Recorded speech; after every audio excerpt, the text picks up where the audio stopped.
नमस्कार. एका भन्नाट भौगोलिक प्रवासात आपले स्वागत आहे. आज आपण भारत आणि ब्राझील या दोन विशाल देशांच्या हवामानाची आणि तिथल्या निसर्गचक्राची एकदम सखोल माहिती घेणार आहोत. चला तर मग या दोन वेगवेगळ्या जगांची सफर सुरू करूया. उन्हाळ्याच्या कडक उकडानंतर कोरड्या मातीवर पावसाचा पहिला थेंब पडल्यावर येणारा तो मातीचा खास सुगंध तुम्हाला आठवतंय का? हा सुगंध फक्त पावसाळ्याची चाहूल देत नाही, तर तो संपूर्ण निसर्गाला जणू पुन्हा जिवंत करतो. पावसाळा हा निव्वळ एक ऋतू नाहीये, तो एक भौगोलिक चमत्कार आहे. आणि तो नेमका घडतो तरी कसा हे समजून घेण्यासाठी आजचा हा आपला विषय खूपच महत्त्वाचा ठरणार आहे. बरं, आपण नेहमी हा मान्सून शब्द ऐकतो, बरोबर? पण हा शब्द नेमका आला कुठून? तर हा शब्द मूळ अरबी भाषेतील मूसम या शब्दावरून तयार झालाय. याचा अर्थ होतो हंगाम किंवा हंगामी हवामान.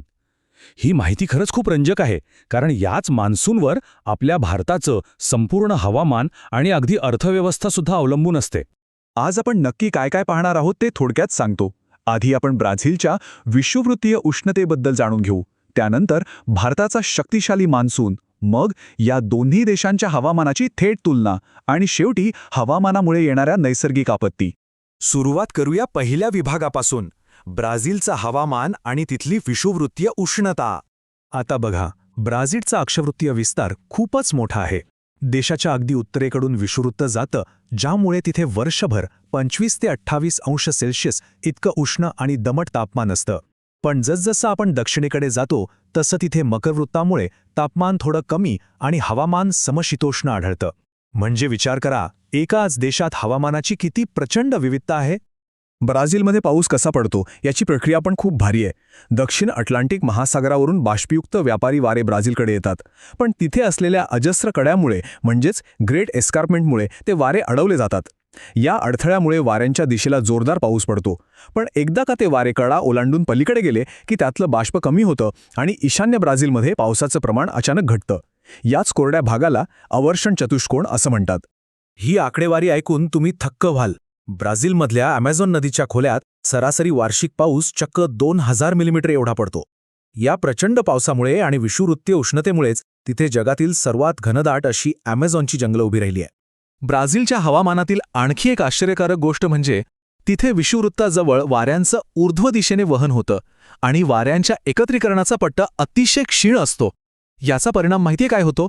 ब्राझीलमध्ये उष्णकटिबंधीय चक्रीवादळे अत्यंत म्हणजे अगदीच दुर्मिळ आहेत. निसर्गाची ही रचना खरोखरच कमाल आहे. वळूया दुसऱ्या विभागाकडे, भारताचा शक्तिशाली मान्सून. भारताच्या हवामानाचं नियंत्रण प्रामुख्याने दोन मोठे नैसर्गिक घटक करतात.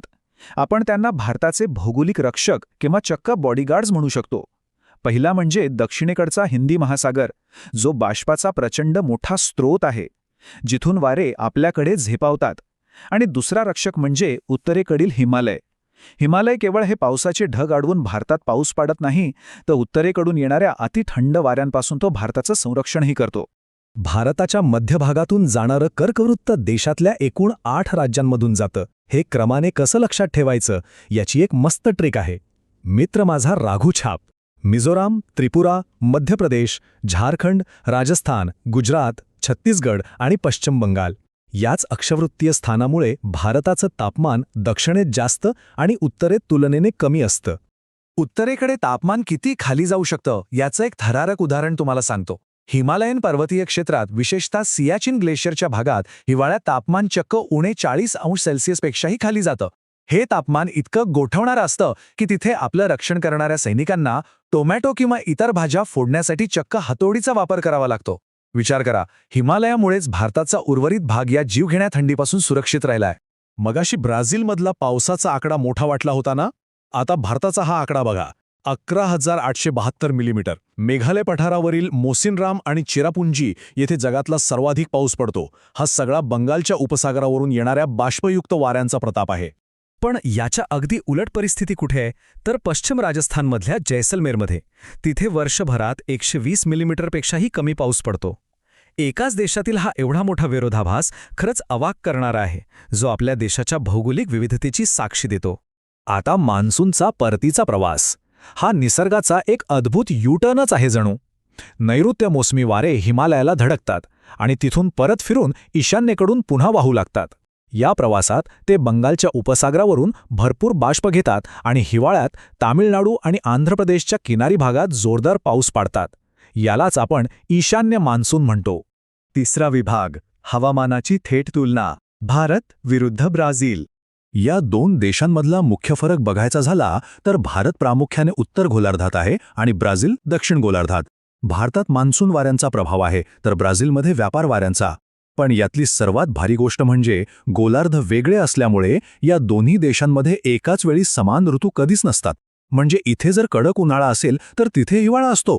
आणि हा हवामानाचा फरक प्रामुख्याने वाऱ्यांच्या प्रवाहामुळे येतो बरं का.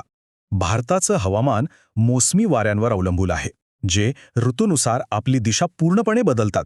पण दुसऱ्या बाजूला ब्राझीलमध्ये अटलांटिक महासागरावरून आग्नेय आणि ईशान्य दिशेने येणारे स्थिर व्यापारी वारे वाहतात, ज्यांची दिशा अजिबात बदलत नाही.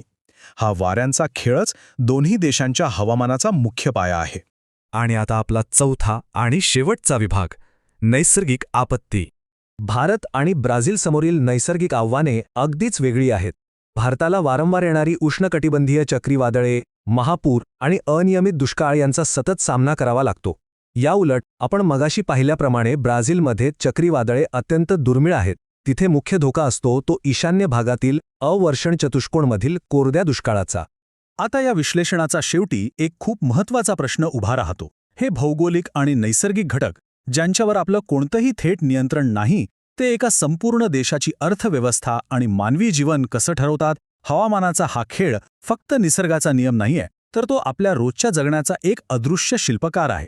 थोडा विचार करा, जर हे वारे आणि हे पर्वत नसते तर आपला देश नक्की कसा दिसला असता? अशाच एका भन्नाट विश्लेषणासह लवकरच पुन्हा भेटूया.